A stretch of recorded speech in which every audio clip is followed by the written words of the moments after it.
In 2024, the abortion debate continues to be heard nationally by the states and in American homes. But in Arizona this week, the focus has been on a law from 1864. It's Supreme Court ruling to revive a 160-year-old ban on abortion in virtually all instances. The near total Civil War-era ban that continues to hang over our heads only serves to create more chaos for women and doctors in our state. Obviously dangerous and devastating, but we really don't know the true extent of how awful this decision will be. The procedure was already barred from 15 weeks of pregnancy. The latest ruling now banning abortion unless the mother's life is in danger, even in cases of rape or incest. Decades of precedent are being supplanted by politicians and judges who have absolutely no business making medical decisions for my patients. The ruling can be challenged over the next 2 weeks. We are 14 days away from this extreme ban coming back to life. It must be repealed. It's another consequence of the US Supreme Court overturning Roe v. Wade that had guaranteed a constitutional right to abortion. I cannot believe that we are even talking about what we might do to doctors if they care for women in this way, what we might do to patients. Again, thrusting the issue into the spotlight of the presidential election. There are now 21 extreme state abortion bans in effect across the country.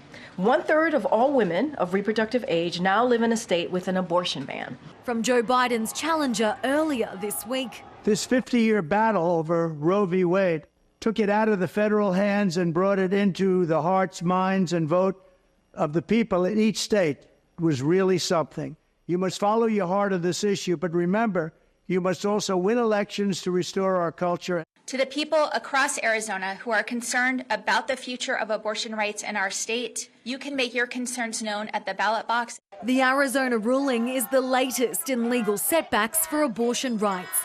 Earlier this month, Florida's top court cleared the way for an abortion ban from 6 weeks. Sarah Jane Bell, ABC News. Well, let's welcome back human rights lawyer and author Julie F.K., who joins us out of New York. Julie, good to speak.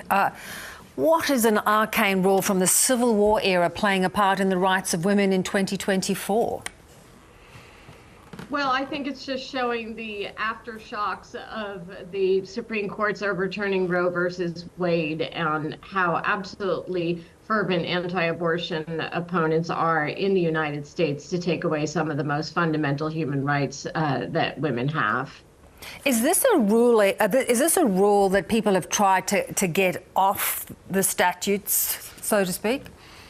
Well, I think we thought it was unnecessary, and according to sort of established legal practice in the U.S., it was unnecessary. This law was enacted before Arizona had citizenship, had statehood, as well as before it even had electricity flowing through the entire state. So it's very odd, although I have to say it's not unexpected at this point. Those of us who have been working in the legal space around abortion rights have known that there is such a extreme position on overturning access to abortion that they'll really go through anything. And the fact that women's lives and health and fertility and well-being are not put at the forefront of protecting our rights is just playing out in Arizona as it has in many, many other states, unfortunately. Yeah. Since, It's nuts to think about it, Judy, because in fact women didn't even have the vote when this law was enacted, which shows you where they want to go back to. It doesn't seem, though, that it's a ruling that is backed by many state officials. I don't think it's backed by many state officials, although there's a certain cowardness in having it even on the books for 10 minutes after this ruling. It's certainly not backed by the American public. Over 70% of our country now supports access to abortion, and particularly for individual women and families who need these services. It should be their decision, not these politicians. Yeah. Do you think it's a rule that the Supreme Court could be asked to consider? Well, the Supreme Court is doing everything it can to take away whatever access to abortion remains. We just saw a case argued last month around access to mifepristone, which is essential for telemedicine. And right now, women and pregnant people in America can get telemedicine abortion in all 50 states safely and legally. So the Supreme Court is just trying to roll back that access and take the decision out of people's hands even more. And they're putting women's lives and health at risk, whether it's around pregnancy or miscarriage or IVF, all these kinds of decisions that protect women's health and help us stay away from infant and maternal mortality are now being undermined. Yeah. Florida, too, has gone down an ultra-conservative path, but in this case, Floridians will get a say. How important do you think that is?